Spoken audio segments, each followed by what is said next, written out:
I just came on, for a brief, just for a few minutes to talk about Jarvis Butts.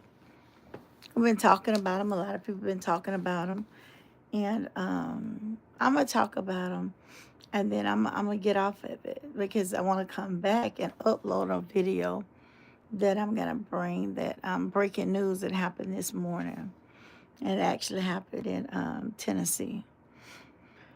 So come on in, shut a live. For the people who do not know, I am the knowing on Facebook and seeing it all knowing on YouTube right here with Tia. Tia is the other side of me. And we've been covering this story about Jarvis Butts. And everything just continues to come up. The family continues to come up. I am Demadre. I am. I'm going to undo that. I do it. I do it today. I do it tonight. Um, and so, hello, Miss Jean. Hello, Wami. So, I just want to give y'all a little background on it. I'm going to be talking about this on Facebook, but there's a lot of people who failed this little girl. And it starts with the family. See, this is the thing. The mother, which is Annette, that said that she was able to adopt uh, the granddaughter, who Shannon is her daughter, had all these kids by Jarvis. And he had his way with this 13-year-old. She's still missing. They haven't found her body.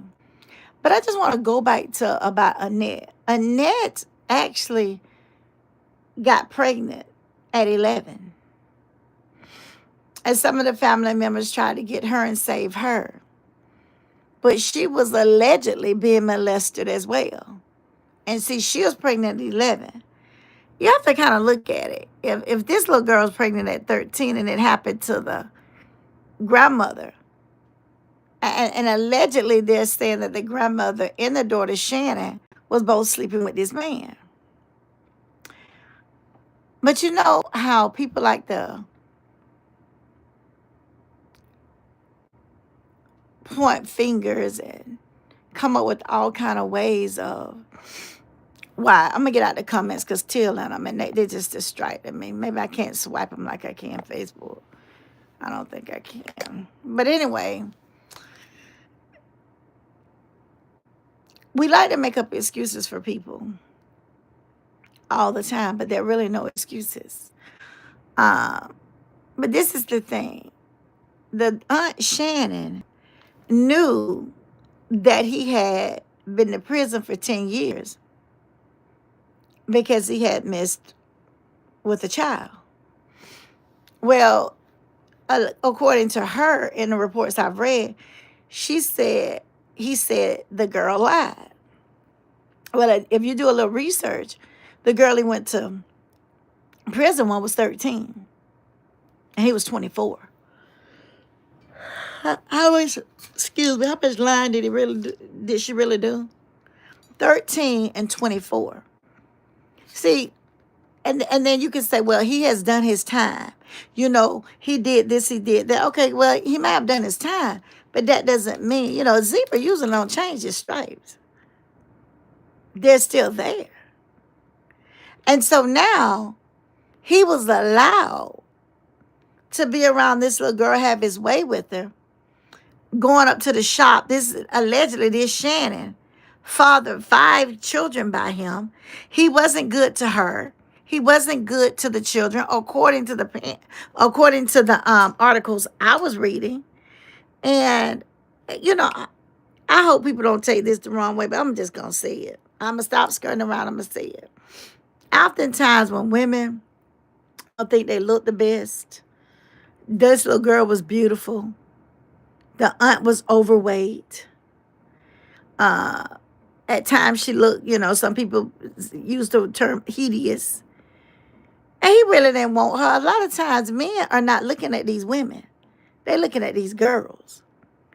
And this little girl was a beautiful little girl that thought she was in love with him. She was 13. You can't blame her. But then when you go back and start looking at it, The Annette, which is the grandmother, happened to her. She was pregnant at 11. And then allegedly, this little girl's mother, who did not have anything to do with her mother, she was actually being messed with by Shannon and the rest of them father. You see how this cycle of things go? See, we always try to sweep stuff up under the rug. But you can't. Y'all, please hit the like button. Please, and don't, we do sell super, what is it, super stickers? I don't even know what they are. We do accept super stickers out. I'm sorry. I'm not feeling the best, but I told y'all I'll be here, so I'm here. But if you go and just look at it, the cycle continues to repeat itself. But in this situation, the little girl is nowhere to be found. Where is she? And what bothers me is nobody seems to care. That's what really bothers me. Nobody seems like they looking for this little girl. They don't. Um,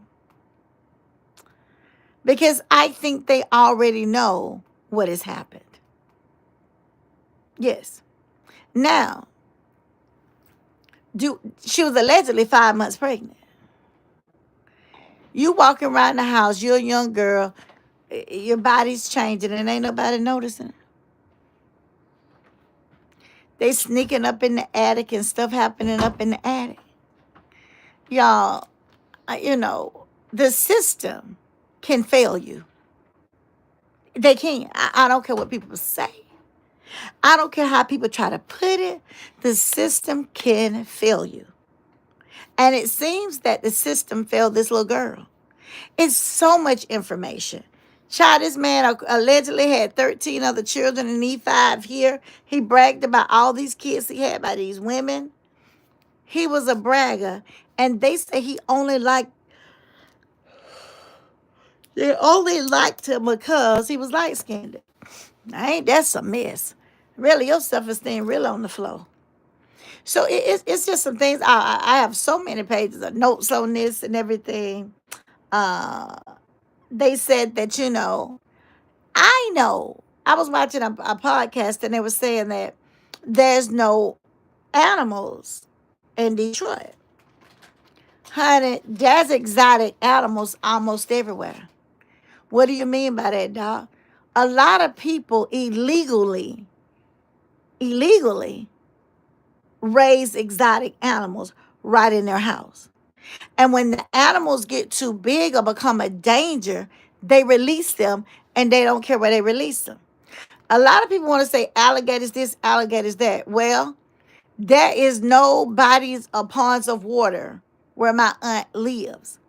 But about 5-6 years ago, I probably said it on here.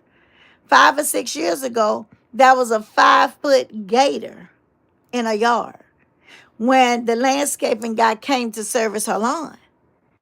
And he called her, and he told her to come out. And he said, go call 911. And they called 911 and the Rangers came. So how in the heck a alligator can get in a yard where there's no bodies of water anywhere around? You can raise a gator and put them anywhere. You can raise a gator and put them in a pond. Now, they may be 5 feet and be too big for yours, or you don't have a child, you got to get rid of it. But the gator is going to get bigger. Gators can be on land. So if you was a known person, that this is just what I'm reading, and they wanted to get back at you, they would throw you to the gators, and the gators will eat you, and nobody will never find you.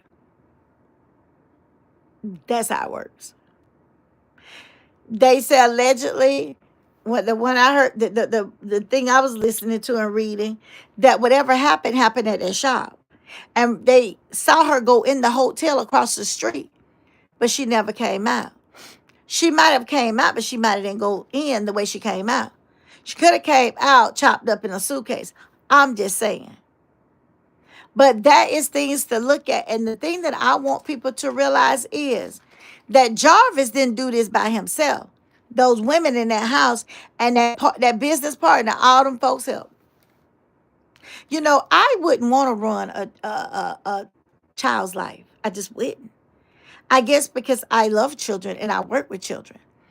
I don't care if I, you don't have to be a mandated reporter, you don't have to be right, you have to report it. And there have been some cases that, I've had to report. Regardless of who it's with, you have to report that stuff.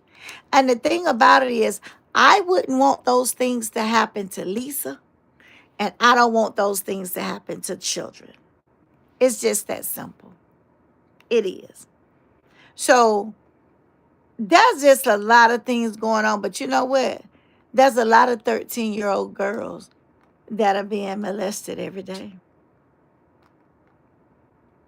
There's a lot of 13-year-old girls that's not with their parents. They said her mother is on drugs.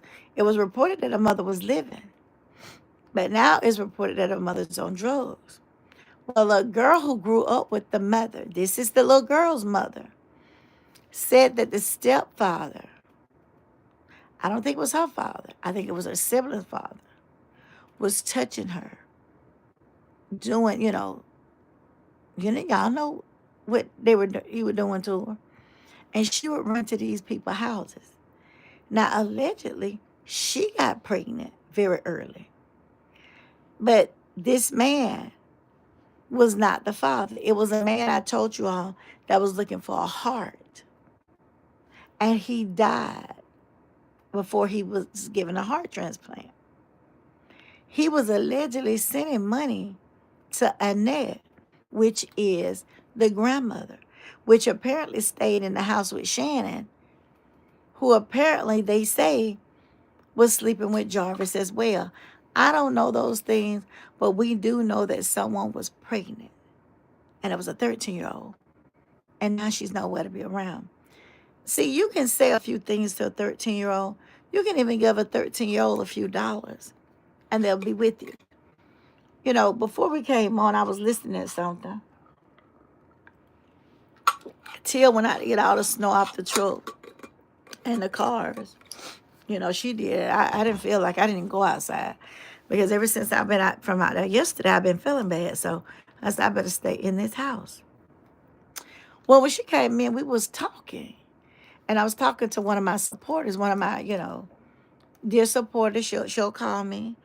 And we talked. And she was just explaining to me that she knows a story almost like this one happening right now where she lives. Let me say that again.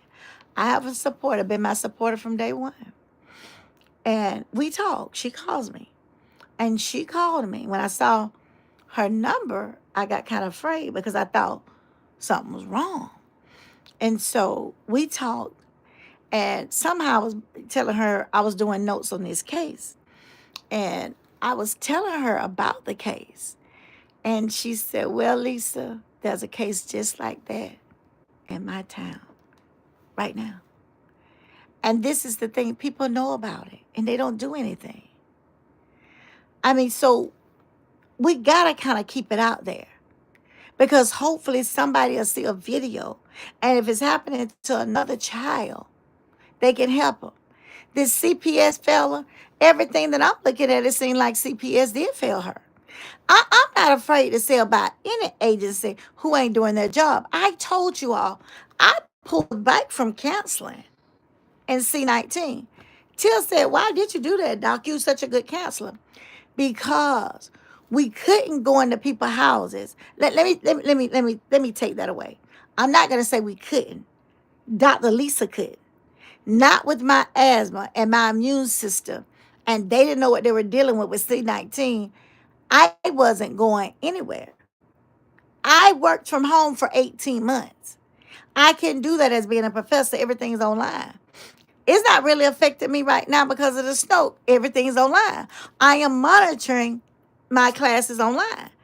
Every class I do, there's a component of it online. If it's not fully online, half of the class is online. I can talk to them. I can go in a virtual classroom.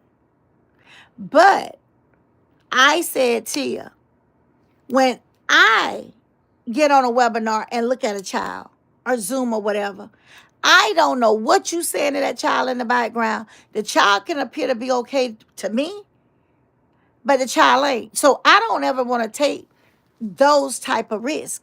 Which, okay, well, could they really do anything to you, Lisa? No, but I can just sense at times if a child is being coerced to say something. I didn't even want to be put into that, because then I, knowing me, regardless of how dangerous it was, I still would have went out to do a look. See, this is the thing. When you go see somebody, oh, thank you, T. When you go see somebody and you go out, you need to make eye contact. You ain't gonna tell me, Jamie, all right. Jamie, all right, dog. No, you ain't gonna tell me nothing about Jamie. I'm gonna have to see Jamie for myself. I don't take what you say. I have to see him. You know why? Because I got to put it in the notes. And there's always somebody else. There's somebody else over me looking at the notes. Even the insurance people looking at it. So that's the reason why I chose not to do it. You know, and I tell Tia, it's dangerous going into people's houses right now. Uh, I'm not going to open a physical center right now. So you just got to be careful. And on my watch, in my profession, I take it serious enough to be very careful. Thank you, Miss Tracy. I just, like I said, did CPS, did they, um, did they do her justice? In my opinion, no, they didn't. Do all CPS people care? In my opinion, they don't. We were talking about something, and I said, well, Tia, baby, some people are around just for a check. That's it. They're not around because they care. And this is the thing. If you know you don't went to school for this and somebody's just offering you $30,000 and you worth more than $30,000, then you ought not to accept that job. You ought to go find another job that's paying you more, that's going to appreciate you, and then ensure that you do your job. But saying they ain't paying nothing and you accepted the job, you're going to have to accept it. I do understand that a job is a job, and that's the way I feel about it. Some money is better than no money, but that's the way the doc feel about it. But I don't care how much it is. If I accepted it, I'm going to do the job, and I'm going to do it till it's over with, and I'm going to see it to the end. That's just me.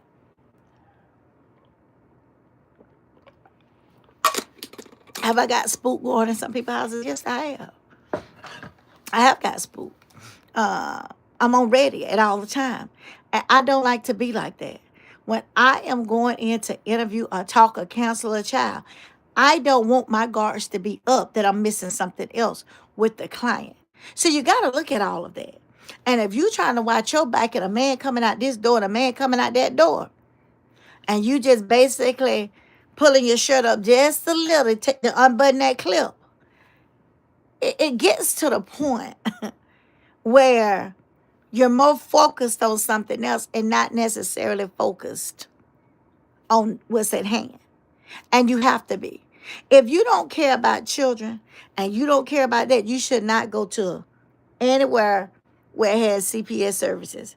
You shouldn't. Department of Family and Children Services. If you don't truly care, you shouldn't go, because they're not going to pay you what you value that. And if you want to pay what you value that, then get out and get your own company and contract yourself out. But everything to me is not about money, because I know the Lord, he sees everything. The Lord knows everything I do. And when it comes time for payment, he always sends it. So I care about what I do. I care about people. And I definitely care about little girls. Have I ever been molested? No, I have not. Have I ever been touched on? No, I have not. But have somebody ever tried to get me in a predicament? Yes, they have. And I told y'all about that. And I told my mother immediately, and she called the cops immediately. Did he? No, this man didn't touch me. This man didn't do anything. It was almost an intimidation thing. And so he couldn't go anywhere around me. But even before that happened, I've always advocated for children, because children can advocate for themselves. But this is the thing with me. I'm not so senile and not so hard up and thirsty for a man that I'm going to lay down and let you be screwing my niece. And then you go screw me. Because on one of those tapes, it kind of got like kind of foggy. Because we listened to two or three things. I got the iPad going on here. I got the phone going. I got another phone going. And I'm telling Tia to go ahead and put her iPad on this. I'm listening at two, three different things. And of course, Tia takes notes for me too. But I was listening to where it seems like somebody testified on the stand or somebody read a text message that she said, told Jarvis, the 13-year-old, hey, you going up there and take care of her and satisfy her. And then you and I meet up later. Something to that nature. Did y'all hear what I just said? You going up there and satisfy her. Evidently, she needs you. Go on up there and please her. And me and you will get together later in the basement. People want to say the little girl was fast. If you go back and see it, the little girl was not a bad girl. She was not a runaway. She was none of that. And y'all say y'all going to wait till tomorrow. Let me tell you. Till is a grown woman. But one morning, maybe about 4 months ago, Tia always let me know, Doc, I'm here. Have a good day. I love you. And let me know when you get there. And I text her back, hey, I'm here. Have a good day. I love you. Be safe. Let me know if anything is out of the ordinary. That didn't happen that morning. I didn't hear from Tia. And I said, damn, I ain't hearing from her. I call her and the phone just rings, ring, ring. No answer. That was not like Tia. So I continue to call. And the first thing I do is go trying to see was any wrecks in the area. Anything happened. I tried to call where she worked at. No one answered. And so then I tried to call her. So then I have where I work to get in touch with these people, PD, and see had anybody wrecks been. They said no wrecks have been reported. They got in contact with the troopers. Nobody. So I said, okay. So I was about to text my dean to tell her I was about to go, that I had to go because I hadn't heard from Tia. And then as I was getting in the truck, Tia called, Doc, this is me. I left my phone. And she started to tell me the story. And she said, I see all these calls from you, and I know you have panic. All right. Like I just told you. I called the hospitals. I called, we called the troopers. They called everybody. No accidents, nothing had happened. Tia was not in no hospital. I still was about to leave to go look for her because it wasn't like her. It was out of the ordinary. We do this every morning, clockwork. Okay? So you think that if my niece don't get off this bus at this house and it's 6 o'clock and we looking and we can't find her, honey, I'm going to call the police, the troopers, and everybody else. If I can get the U.S. Marshals in here, I'm going to call the Marshals. The chief was about to escort me to the town where she was at because he know once I got out there, I was going to get there. And that was just to go over how she go, because I know the way she go. We talk about that. I was going to go try to trace her tracks and find out had anything happened to her. Now, people may say, oh, was that too much? No, it wasn't too much. That's out of character for her. It's been 3 hours since she left home. I hadn't heard from her. I usually hear from her at least in an hour, 15 minutes. Where in the hell is Tia? It's the thing, So, of course, you don't know what you're walking into. So, I had to go get my buddy. I did. I said, I got to get my buddy. I'll be back in 10 minutes.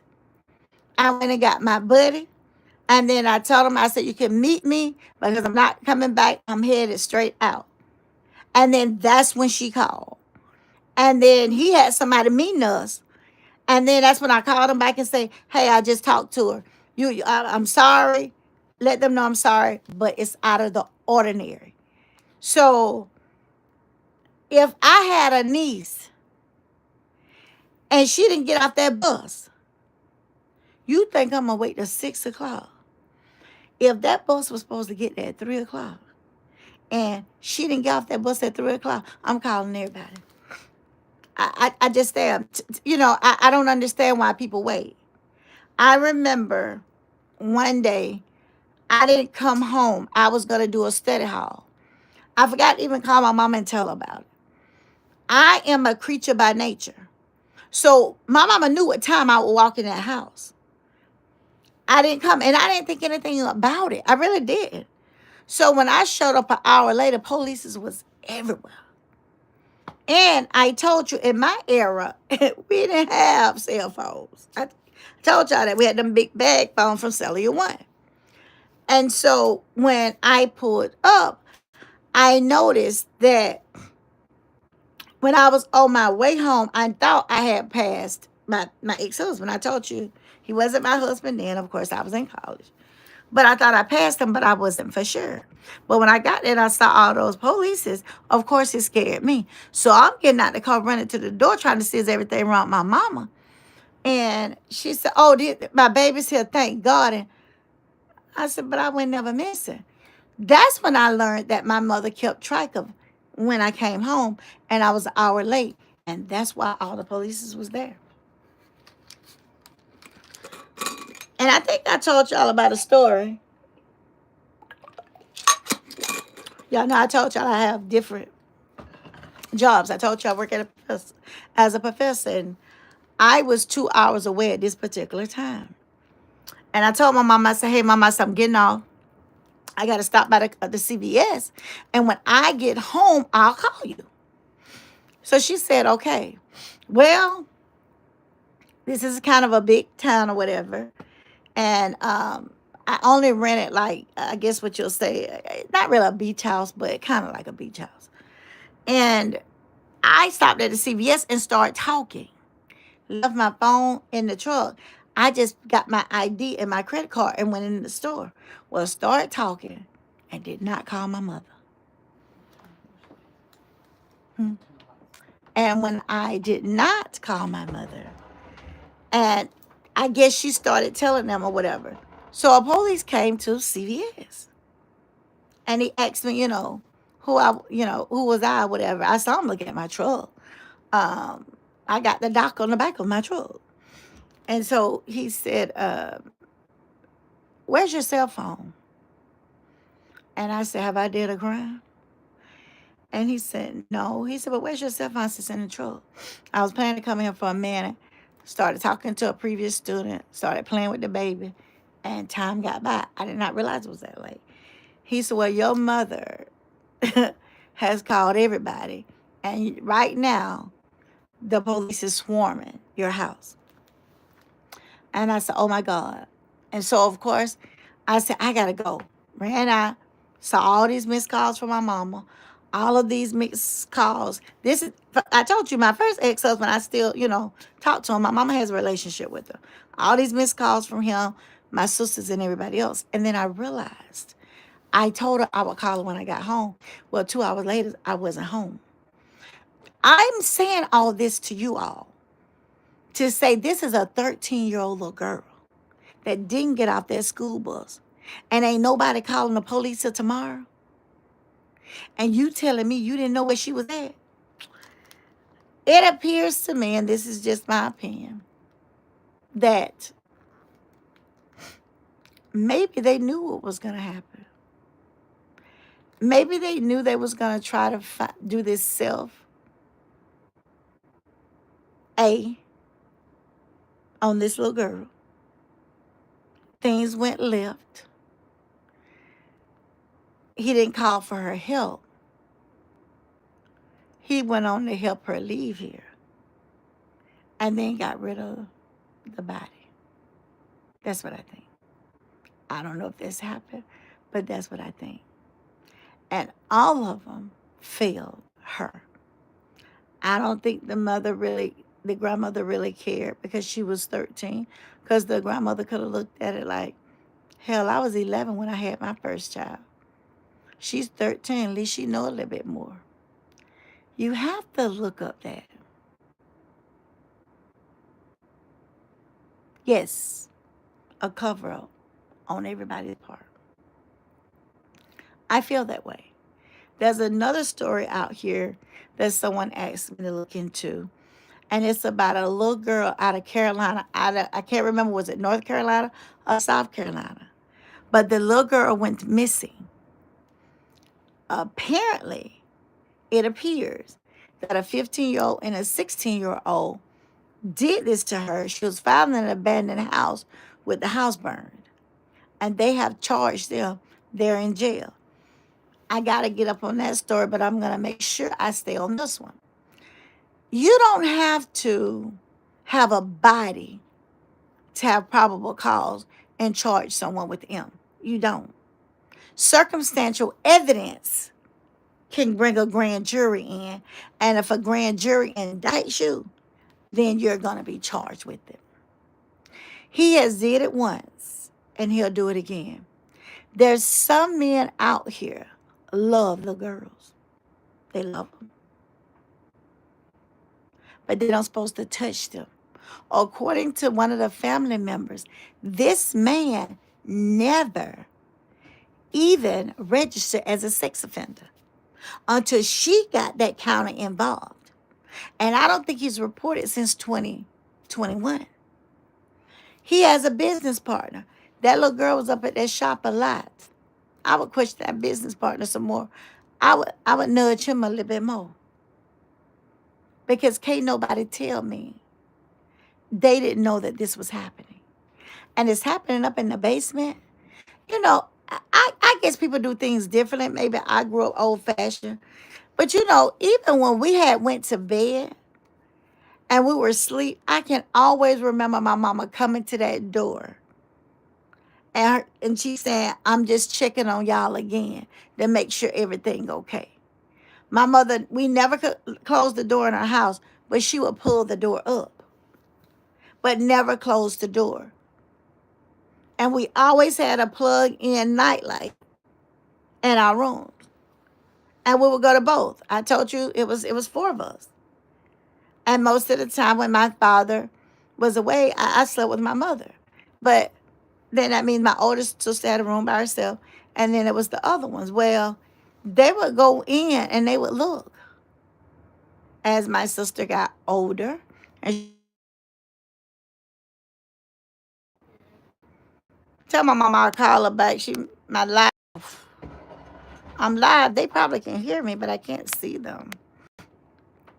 Hold on, y'all. Yeah, but they can't see me though. You can? Can they hear me? I can't see them. All right, y'all. And so I just remember that happening. And so I don't understand how nobody ever went back to look for her. Nobody ever saw pads or anything or seen the need that she needed pads. I don't get it. Because we know we have a visitor. And my mother knew when everybody visitor was coming. You know, and then they wanted to say how they get and pray. Me and Tia saw that. How they say they be praying. They praying in one breath and cussing the kids out in another one. In the morning. There was a family that prayed together. I can't see myself, y'all, because